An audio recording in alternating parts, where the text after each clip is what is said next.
안녕하십니까, 정인태입니다. 허경영 옹호 변호사들과 측근들 열린 공감 TV에 나와라. 정인태 교수와 토론하자. 이 주제로 말씀을 드리겠습니다. 네, 이 허경영을 옹호하는 이 변호사들 그리고 이 측근들 열린 공감 TV 118만 유튜브죠. 여기에 나와야 한다라는 것입니다. 네, 저와 토론하자라는 것입니다. 지금 미국인 전 판사, 네, 텍사스주의 부장 판사까지 지낸 로버트 프란시스 할킨스, 네, 이 로버트 프란시스 할킨스, 네, 이 판사님이 허경영 하늘궁에서 사망하는 정말 있을 수 없는 일이 벌어졌습니다. 이 허경영이 이자가 자기 이름만 불러도 코로나에 걸리지 않는다. 네, 그리고 물 마실 때도 허경영 하고 마시면은 코로나가 절대 안 난다. 이런 식으로 이자가 임했던 것입니다. 그러니까 이 사이비 종교 집단의 가스라이팅으로 인하여 많은 신도들이 그걸 믿어버리는 거죠. 심지어는 허경영이가 우주만물 창조신이다 해도 믿는 겁니다. 허경영이가 사람을 만들었다 해도 믿는 겁니다. 가스라이팅이 이렇게 무서운 거예요. 네, 그러니까 이 허경영의 가스라이팅은 미국뿐만 아니라 캐나다, 독일, 그리고 전 세계에 뻗쳐나간 것입니다.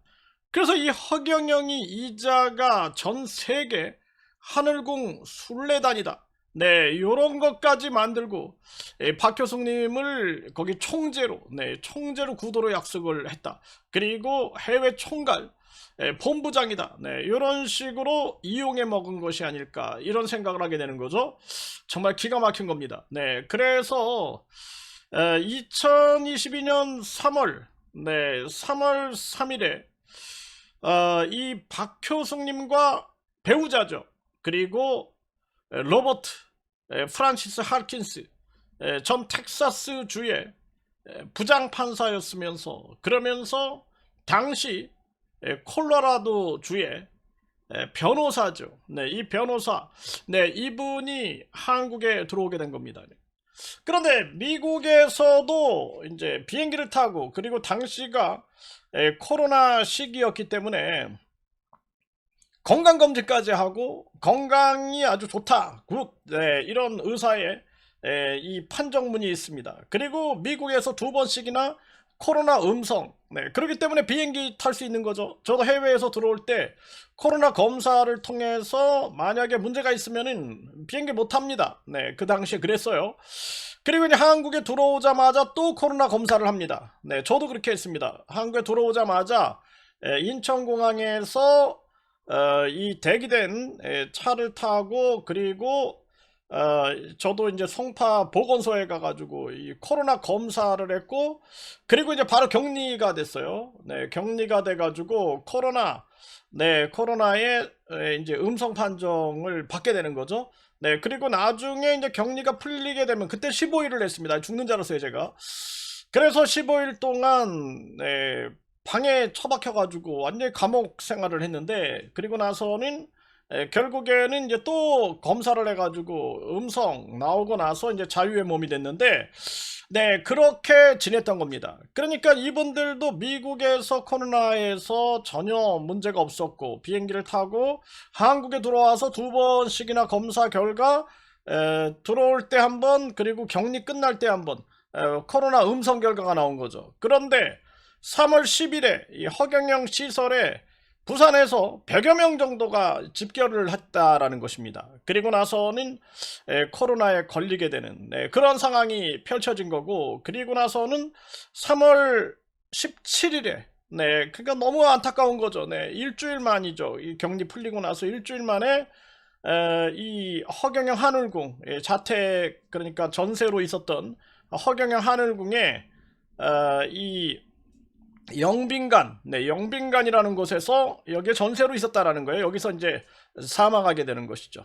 정말 기가 막힌 겁니다. 그리고 의정부 성모병원, 가톨릭 대학교 의정부 성모병원의 최모 의사는 코로나19다.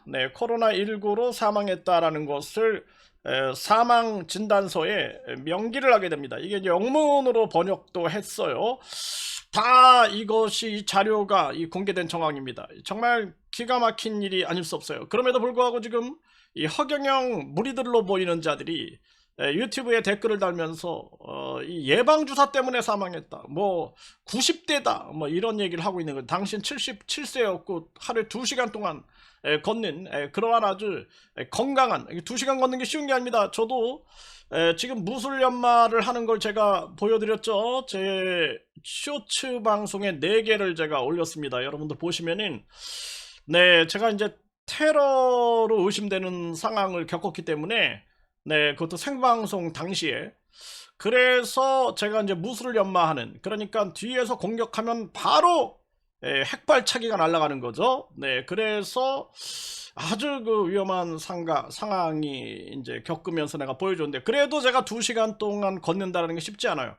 네, 그런데 2시간을 걸었다. 네, 아주 굉장한 건강한 분이었고 기타 연주도 아주 잘하는 그런 분인데, 이제 뭐 90대다 뭐 이런 식으로 이 사자 명예훼손을 하는 자들이 있는 거죠. 네, 그리고 뭐 예방주사 때문에, 네, 그것 때문에 이제 사망했다, 요렇게 소문을 퍼뜨리는 요자들 싹 다 잡아가지고 사자 명예훼손으로 이제 처벌을 하게 될 겁니다. 이런 짓거리를 하고 있는 거죠. 정말 기가 막힌 겁니다. 그래서 지금도 이 허경영이를 비호하고 옹호하는 변호사들, 그리고 측근들, 열린 공감 TV에 나와라 이겁니다. 네, 나와서 저랑 토론하자라는 것입니다. 그리고 지금 이 미국인 전 판사, 네, 이 미국인 텍사스 주의 부장 판사까지 지낸, 그리고 당시에 콜로라도 주의 변호사였던 로버트 프란시스 할킨스, 이분은 이 허경영 한웅교에 사망했고, 이 사건은 무려 5년째 은폐되어 있는 것이죠. 정말 기가 막힌 일이 아닐 수가 없습니다. 그리고 박효숙님 같은 경우에는, 네, 이 완전 가스라이팅 상황에서 이러지도 못하고 저러지도 못하고 아주 고통을 겪은 거죠. 네, 그러다가 결국에는 소송 속에서 이 억울하게 패하면서, 그러면서 이분이 지금 허경영 옹호 변호사들, 네, 이자들이 지금 계속 이분을 계속 힘들게 만들고 있다, 이렇게 제보가 오고 있는 상황입니다. 그러면서 결국에는 집이 주택, 그러니까 이 주택도 사랑스러운 남편과의 추억이 가득 담긴 이 주택을 이것을 가압류를 하고, 그리고 뿐만 아니라 이 연금 계좌 모든 통장을 다 가압류해서 식료품을 살 수 없게끔, 그리고 뿐만 아니라 밖에 나갈 기름값도 없는 그러한 상황이다라는 거예요. 그래서 지금 이 권태일이라는 이러한 선생님이 지금 아주 물심양면으로 도와주고 있습니다. 네, 저희들의 활동뿐만 아니라, 그리고 이 번역 공증하는, 네, 번역 공증하는 이 자료들까지 도움을 주고 있는 거죠. 저희들 국제 종교 예방, 종교범죄 예방협회는, 종교범죄 대책협의회는, 특히 종교범죄 대책협의회는 활동비가 없는 거죠. 네, 활동비가 없고, 그리고 정말 뭐 프린트기도 없는 그런 상황에서 싸우고 있는 것입니다. 그리고 대순진리 영화 관계자 이자가 위장하고 대순진리의 교감이라는 걸 숨기고 위장 접근해가지고 종교범죄대책협의회 상임 대표까지 하면서, 이자가 완전히 종교범죄대책협의회를 많은 사람들을 아주 쌍욕과 그리고 허위사실 유포, 명예훼손으로 이자가 계속해서 아주 난리를 쳐가지고 많은 사람들이 떠나게 돼서 거의 뭐 단체가 소멸되는 순간까지 가는, 네, 이자가 뭘 은폐하려고 그렇게 했는지 정말 기가 막힌 일이 아닐 수가 없습니다. 그래서 지금 우리는 이런 시련과 고통을 다 이기고 온 거예요. 네, 와서 이제는 이 마지막 심판을 하고 있다. 마지막 심판을 하고 있고, 그리고 이 허경영 옹호 변호사들, 이 측근들, 열린 공감 TV에 나와라. 네, 이 출사표를 던지고 있는 거죠. 네, 강력한 진실 토론을 하자. 그리고 당신들의 행위가 얼마나, 네, 비도덕적인가, 그리고 비윤리적인가, 그리고 뿐만 아니라 과연 이렇게 지금 이분이 허경영이를 믿고 이런 분이 아니었대요. 부인을 너무 사랑하고 부인이 좋아하는 일이니까 그냥 부인에게 동조했다라는 거예요. 이런 분이 사망했는데 지금 이분에게 이런 참혹한 일을 전개한다? 있을 수 없는 일이다라는 거예요. 대한민국 국민들은 미국인 프란시스 이 하킨스 이분께 진짜 용서를 구해야 된다. 이건 정말 국제적 예의도 아니죠. 트럼프 대통령이나 콜로라도 주지사 그리고 미국 대사관이 곧 나서지 않겠습니까? 이재명 대통령도 당장 이 부분에 대해서 관심을 갖고 특별수사팀을 만들어라 지시하여 윤호중 이 행정안전부 장관 그리고 경찰청장 검찰총장 그리고 의정부 경찰서 양주경찰서 총체적으로 강력하게 나서지 않으면 안 된다. 그리고 이 사건을 은폐하려고 했던 자들을 싹 다 잡아들여 가지고 강력한 심판을 내리쳐야 한다. 이렇게 말씀을 드립니다.